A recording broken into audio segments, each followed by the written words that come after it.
Back जी, बहुत ही खूबसूरत कलाम था, बहुत सुकून मिला सुन के। तो आइए फिर हम बात करते हैं अदनान से। जी अदनान, आप बाहर गए, बाहर के एक्सपीरियंसेस भी बहुत हुए होंगे, तो हमसे बहुत कुछ शेयर कीजिए।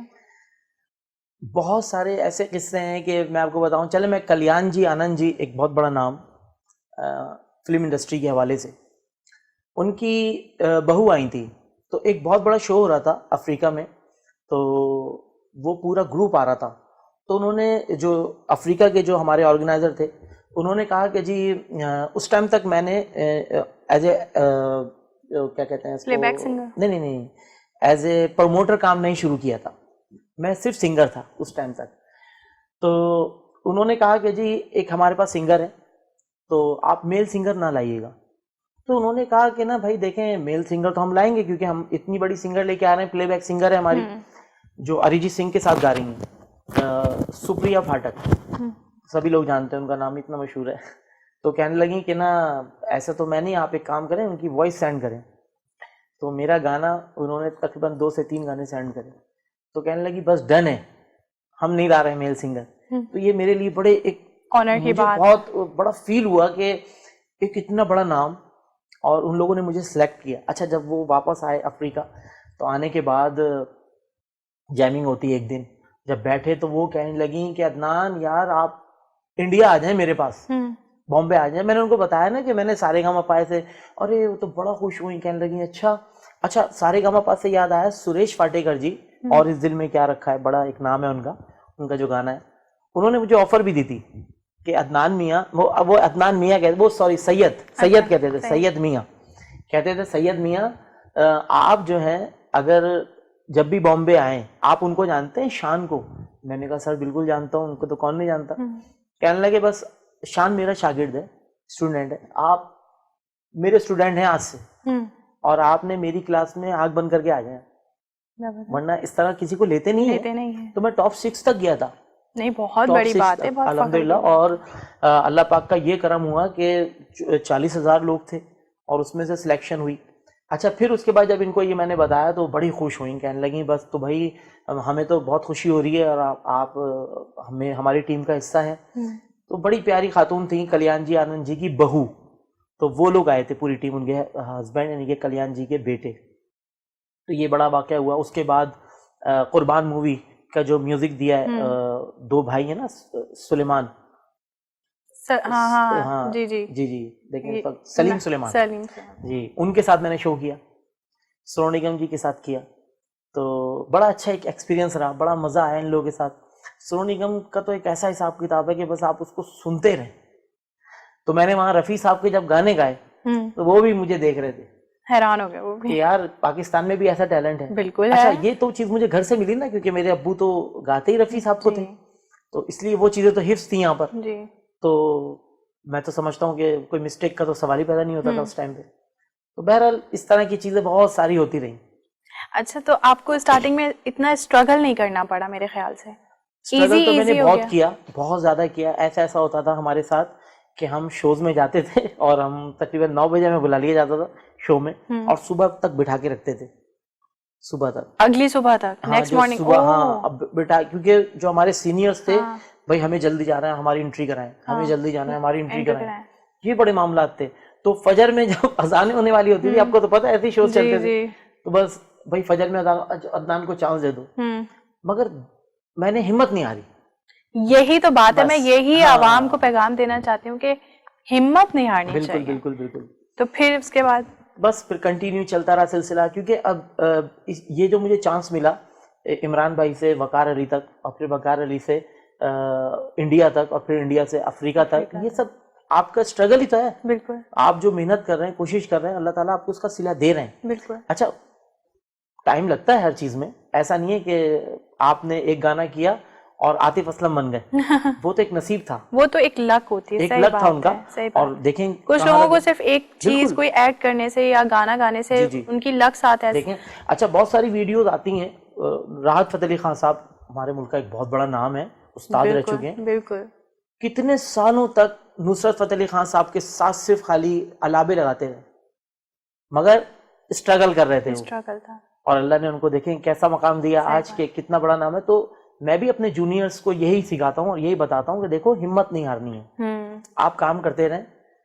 वो अल्लाह ताला की जात है ना, बहुत बड़ी जात है, कभी ना कभी आपका हाथ पकड़ेगी। बहुत सारी ऐसी चीजें होती हैं हम एक्सपेक्ट कर रहे होते हैं, सॉरी इसको काट दीजिएगा, हम बहुत सारी चीजें एक्सपेक्ट कर रहे होते हैं कि जी ये वाला गाना मेरा हिट हो जाएगा, और वो नहीं होता। और एक ऐसी चीज हमारी हिट हो जाती है जिसपे हम बिल्कुल, हमारा जहन नहीं होता, बस चलते फिरते हम बना लेते हैं, फोकस नहीं होता कि नादानिया मेरे साथ ऐसा ही हुआ था। अच्छा। नादानिया से अच्छा और जो बड़ा स्कोप था वो था कैसा ये जुनून, जिसमें राहत फतेह अली खान साहब का मेन सॉन्ग था और 2 गाने सज्जाद भाई के थे, 2 गाने मेरे थे। सही। और मैंने बड़ी मेहनत करके वो गाना किया और वो इतना ज्यादा हिट नहीं हुआ। जब उससे मुझे नादानिया मिला, वो हिट हो गया। वही कोई चीज है, लक है, हिट हो जाती हैं कुछ। हाँ, लोगों को कुछ पसंद आ जाता है, कुछ नहीं भी पसंद आता। बिल्कुल। तो सारी लक की भी बात है। बिल्कुल, साथ में आप मेहनत भी करें लेकिन लक भी है साथ आपके। अच्छा, फिर मैंने उसके बाद मेहंदी सॉन्ग भी किया है। मेहंदी सॉन्ग आपको पता है जवाद अहमद साहब का आया था, तकरीबन 17-18 साल हो गए इस बात को, जब आया था उनका हिट हुआ था। उसके बाद पाकिस्तान में मेहंदी सॉन्ग बनते ही नहीं है हमारे यहाँ, जबकि आपको पता है इवेंट तो बहुत सारे होते हैं मेहंदी के, होना चाहिए। वो भी एक ऐसी स्टोरी थी कि मैं अफ्रीका में था और मेरे साथ एक कीबोर्ड प्लेयर थे। अचानक एकदम एक तर्ज आई, मैंने अपने कीबोर्ड वाले को कहा कि यार जरा कीबोर्ड निकालना है, इसको जरा सुनो। जब सुना तो एक अच्छा सा रंग आया। मैंने पाकिस्तान कॉल करी, उसका ट्रैक तैयार करवाया, बनाया।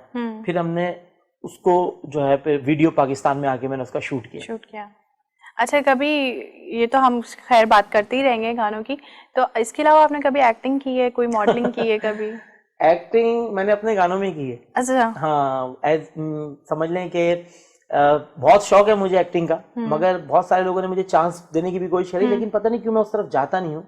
वो कहते हैं ना कि 2 कश्तियों में आप सवार रहेंगे तो आप किनारे तक नहीं पहुंच सकते। सही बात है। तो मैं जो मेरे अपने सॉन्ग हैं उसमें मैं एज ए मॉडल भी लेता हूँ, मेल फीमेल दोनों, लेकिन मैं एज ए सिंगर ही अपने आप को शो कराता हूँ और उसी में मैं जो मुझे एक्टिंग करनी होती है मैं उसी में करता हूँ। मतलब वो शौक फील होता है वो मैं अपनी एक्टिंग से बता रहा होता हूँ। सही, वो शौक भी पूरा कर लेते हैं, उस तरह कर लेता हूँ। सही। नहीं, अच्छी बात है भी। माशाल्लाह, अब तक आप कितने गाने कर चुके हैं?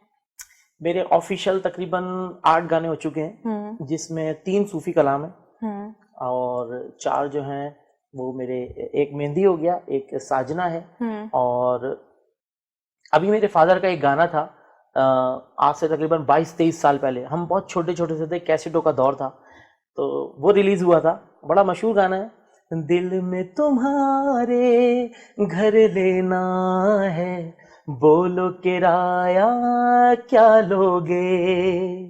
ये गाना मैंने दोबारा किया है और बड़ी खूबसूरत सिंगर है। अच्छा, जो फादर के साथ मेरे सिंगर थी उनका नाम था शबाना कौसर, बहुत बड़ा नाम है माशाल्लाह, बहुत खूबसूरत सिंगर है। तो मैंने सोचा कि इस दफा थोड़ा सा चेंज करें, कुछ नया टैलेंट को भी चांस देना चाहिए, और मेरी हमेशा से यही कोशिश रही है कि न्यू टैलेंट को प्रमोट किया जाए, क्योंकि हमें भी किसी ने ब्रेक दिया और हम किसी को ब्रेक दें। तो बहुत खूबसूरत गाती हैं दुआ कमल, तो उनको मैंने इसमें रखा है अपने साथ और बहुत प्यारा गाया उन्होंने। तो इंशाल्लाह ताला उसका ऑडियो तैयार हो चुका है, वीडियो की तैयारी। वीडियो कब तक आ जाएगा? Next year? वीडियो इंशाल्लाह हम सोच रहे हैं न्यू ईयर पे। हाँ, सही। अभी तो मेरी हमद रिलीज हुई है। हाँ, हमद के बारे में मुझे बताइए। हमद के लिए बड़ी मैंने कोशिशें करी हैं और बहुत ही खूबसूरत उसका तो एक ऐसा वाकया है कि मैंने बताया ना आपको, मेरी हर चीज में कुछ ना कुछ है, कोई एक स्टोरी है, अल्लाह ताला ने पता नहीं क्या एक वो मुझे गिफ्ट दिया है जी। मैं असर की नमाज पढ़ रहा था और अफ्रीका में था, असर की नमाज पढ़ रहा था, तो बड़ी तेज धूप थी बहुत ज्यादा। तो जैसे ही मैंने सलाम फेर के दुआ मांग रहा था मैं, तो अचानक ना बारिश शुरू हो गई, बादल आया, बारिश शुरू हो गई मेरी बालकोनी से, मैंने देखा तो मैंने दुआ खत्म करी, कंप्लीट भी नहीं करी, मैं ऐसे ही बाहर निकला और जाके देखा, मैंने कहा यार, और बिल्कुल मेरे घर के बिल्कुल वहां पे सामने सी है, तो बिल्कुल वो नजर नहीं आ रहा था पानी, क्योंकि इतनी बारिश हो रही थी। तो मैंने एकदम, मेरे अल्फाज जारी हो गए मेरे कि या रब्बे मोहम्मद मेरी तकदीर बना दे, मैं हूं तेरा बंदा, मुझे तू राह तो दिखा दे। ये देखें मेरे रोंगटे तक खड़े हो गए। ये उस टाइम पे एक ऐसी चीज आई, मैंने फटाफट इसको रिकॉर्ड किया और सीधा इमरान भाई को फोन किया, इमरान साजन भाई को। मैंने कहा इमरान भाई ऐसी ऐसी चीज आई है, कहने लगे बस तुम आ रहे हो ना पाकिस्तान, इंशाल्लाह करते हैं। मैंने कहा ठीक है। मैं पाकिस्तान आया, शायर मैंने एक बहुत बड़े शायर है यामीन वारसी साहब, उनसे मैंने कांटेक्ट किया तो उन्होंने कहा देखो ये नात तो बड़ी प्यारी है कि यार रब्बे मोहम्मद मेरी तकदीर बना दे, मैं हूं तेरा बंदा, मुझे तू राह तो दिखा दे यार, यही वर्ड रखो, इसको हम चेंज नहीं करेंगे, बहुत ये खूबसूरत। आस्ताई यही रखो। बाकी पूरी इन्होंने नात लिखी। तो फिर ये हमद है, सही। लेकिन ये एक ऐसी यूनिक हमद है कि अमूमन आप देखें कि हमद के अंदर होता क्या है, सिर्फ अल्लाह की शान बयान की जाती है। मैंने थोड़ा यूनिक यूं रखा है कि अल्लाह ताला की हम तो है, उसके साथ हुजूर का वास्ता भी दिया है, दोनों बातें। हाँ दोनों बातें हैं। तो वो हमने भी रिलीज करी और माशाल्लाह हमने उसको श्रीलंका में शूट किया और यहाँ पाकिस्तान की बहुत सारी चीज़ें हमने यहाँ पे ली हैं। तो जब आप वो हम देखेंगी ना आपको इतना सुकून मिलेगा और इतनी खूबसूरत तर्ज उसकी कि माशाल्लाह मैं खुद जब भी सुनता हूँ मैं उसमें खो जाता हूँ। अभी कुछ दिन पहले एक फीमेल सिंगर है हमारी बहुत प्यारी, उन्होंने वो रिकॉर्ड करके मुझे भेजा, मैंने कहा यार बहुत प्यारी लग रही है, क्योंकि अब तक मेल वर्जन ही मैं अपनी आवाज में ही सुनता आ रहा हूँ, एक फीमेल ने उसको पढ़ा है तो बड़ा अच्छा लग रहा है, मैंने कहा तुम भी करो इसको। तो वो इंशाल्लाह उसकी तैयारी कर रही है। अच्छा। और बाकी यूट्यूब पर है, हमद है, हमद है, और उसके अलावा एक दो चैनल्स पे भी हमने दिया हुआ है, वहाँ पे भी चल रही है। सही, जी, जी। माशाल्लाह से, बहुत अच्छी बात है। इसके अलावा और क्या क्या कमिंग है हमारे प्रोजेक्ट? एक सॉन्ग है मेरा, पहले मैं या रब्बे मोहम्मद के दो बोल सुनाता हूँ आपको, मेरा दिल चाह रहा है सुनाने के लिए, बिल्कुल मैं मना ऐसी चीज है और मैं तो चाह रहा था कि बल्कि मैं स्टार्टिंग इससे करता, करना चाहिए था। हाँ लेकिन हो नहीं सकी, खैर कोई बात नहीं। या रब्बे मोहम्मद मेरी तकदीर बना दे, मैं हूँ तेरा बंदा, मैं हूँ तेरा बंदा, मुझे जो राह तो दिखा दे, या रब्बे मोहम्मद। बहुत खूबसूरत, मेरी आंखों में आंसू आ गए, बहुत खूबसूरत। देखिए ये एक ऐसी चीज है कि या रब्बे मोहम्मद मेरी तकदीर बना दे, हर इंसान की यही तो ख्वाहिश है बेशक कि मेरी तकदीर बन जाए। बिल्कुल, हर बंदा यही तो दुआ करता है। राह कौन दिखाने वाला है? अल्लाह की जात। बेशक हम तो अपने तौर पे नहीं कर सकते, आपकी आंखों में भी आंसू आ गए। बिल्कुल, मैं वही कह रही हूँ, सिर्फ दो आप देखिए मेरे रोंगटे खड़े हो गए थे जिस टाइम पे ये एक ऐसा वाकया हुआ ना कि मैं नमाज पढ़ रहा हूँ, धूप है, बाहर निकले एकदम बारिश शुरू हो गई, तो एकदम ऑटोमेटिकली ये चीज जारी हो गई। बहुत खूबसूरत है और माशाल्लाह आपकी आवाज भी उतनी ही प्यारी है। आप इसको पूरी सुनिएगा और YouTube पर है ये या रब्बे मोहम्मद, या रब्बे मोहम्मद। जी जी जी, बहुत खूबसूरत है। चलिए अभी एक ब्रेक का टाइम हो गया है और मैं आपसे यही गुजारिश करूंगी कि एक कोई भी कलाम या कोई जो भी आपके दिमाग में है बहुत अच्छा सा सुना दीजिए हमारे व्यूवर्स को। तो व्यूवर्स मैं ले रही हूँ ब्रेक और हमारे साथ हैं अदनान, तो सुनाएं। चले इसी का ही मैं आपको शेर सुनाता हूँ या रब्बे मोहम्मद का। या रब्बे मोहम्मद मेरी तकदीर बना दे, मैं हूँ तेरा बंदा, मैं हूँ तेरा बंदा, मुझे तू राह तो दिखा दे, या रब्बे मोहम्मद।